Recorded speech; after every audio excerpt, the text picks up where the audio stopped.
Hello friends, today we are going to discuss few details about COVID-19. COVID-19 is a virus and viruses are everywhere in our surrounding, to the food we eat और हर एक second के अंदर हम लोग millions of viruses को ingest करते हैं, लेकिन हर एक वायरस ह्यूमन बॉडी को इन्फेक्ट नहीं कर सकता. Some of them may infect the human body, जिसमें से एक आता है कोविड-19. ये कोविड-19 क्या है? It is a member of the corona virus family. ये कोरोना वायरस फैमिली का मेंबर है. इसके बाकी मेंबर कौन है? सार्स, मर्स एंड देन कोविड-19, जिसको हम सार्स कोविड-2 भी कहते हैं. सार्स कोविड-2 इसीलिए कहते हैं क्योंकि ये कोविड-19 रिजेंबल करता है with the few of the features of SARS. Fine. Then viruses. ये कोरोना वायरस है. और वायरसेस क्या होते हैं? वायरसेस वो माइक्रो ऑर्गेनिज्म है जो बिहेव करते हैं नॉन लिविंग, लेकिन जैसे ही ये किसी लिविंग बॉडी में एंटर करते हैं, लिविंग ऑर्गेनिज्म में एंटर करते हैं, तो ये उस होस्ट के सेल्स को यूज़ करते हैं और ये ज़िंदा हो जाते हैं और ये फिर लिविंग कंडीशन में आ जाते हैं. बट वायरसेस कभी रेस्पायर नहीं करते हैं, ये सांस नहीं लेते हैं. ये वर्किंग सेल की मशीनरी को यूज़ करते हैं और तब ये बिहेव करते हैं लाइक अ लिविंग ऑर्गेनिज्म. यहाँ पे मैंने एक रफ स्ट्रक्चर बनाया है कोरोना वायरस का, या कोविड-19 भी कह सकते हो इसको आप. तो इसका स्ट्रक्चर कैसा है? इसकी जो आउटर मोस्ट कवरिंग है उसके ऊपर कुछ स्पाइक्स हैं जिसको एस प्रोटीन कहते हैं, और इस स्पाइक्स की वजह से इसका जो अपीयरेंस है वो लगता है क्राउन की तरह, इसीलिए इसका नाम कोरोना वायरस भी कहते हैं. इस सेल के अंदर है सेलुलर स्पायरल, जिसके अंदर आरएनए और एन प्रोटीन है.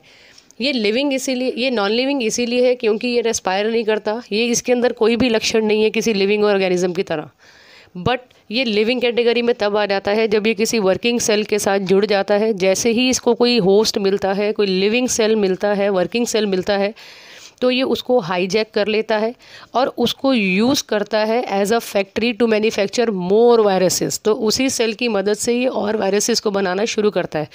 वो और वायरसेस बनाने का जो फीचर है यही इसको लिविंग बनाता है. वो कहाँ से, वो कैसे? उस सेल की मदद से, प्लस अपने अंदर जो इसके आरएनए और एन प्रोटीन है, ये किसी भी लिविंग सेल के अंदर होता है. यानी कि जेनेटिक मटेरियल कि जो नया सेल बनेगा वो कैसा बनेगा, तो इसके अंदर है जेनेटिक मटेरियल जो इसको लिविंग बनाता है. Otherwise this virus is not living, it does not have any feature of a living cell. But ये जो स्पायरल है, ये जो आरएनए या एन प्रोटीन है, जो जेनेटिक मटेरियल इसके अंदर प्रेजेंट है, इसकी वजह से ये और मल्टीपल वायरसेस को बना पाता है.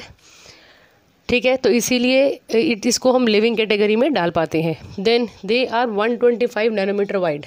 125 नैनोमीटर बहुत ही छोटे हैं, इतने छोटे हैं कि हम इसको बिना माइक्रोस्कोप के नहीं देख सकते हैं.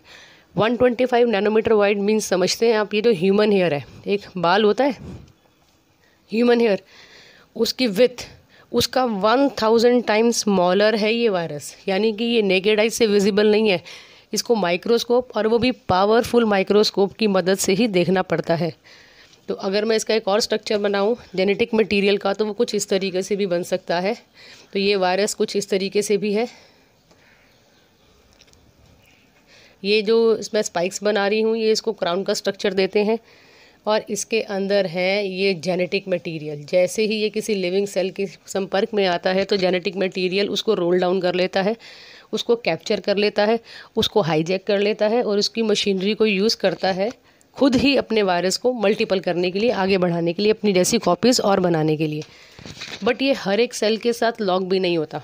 ठीक है, तो इसको एक राइट रिसेप्टर चाहिए होता है, एक ऐसा सेल चाहिए होता है जो इसके साथ लॉक हो सके और जिसको ये यूज़ कर सके. और ऐसा एप्रोप्रिएट सेल ह्यूमन लंग्स के अंदर होते हैं. इसीलिए ये जो कोविड-19 है ये लंग्स को ज़्यादा इन्फेक्ट करता है. Fine. I hope this information was useful to all.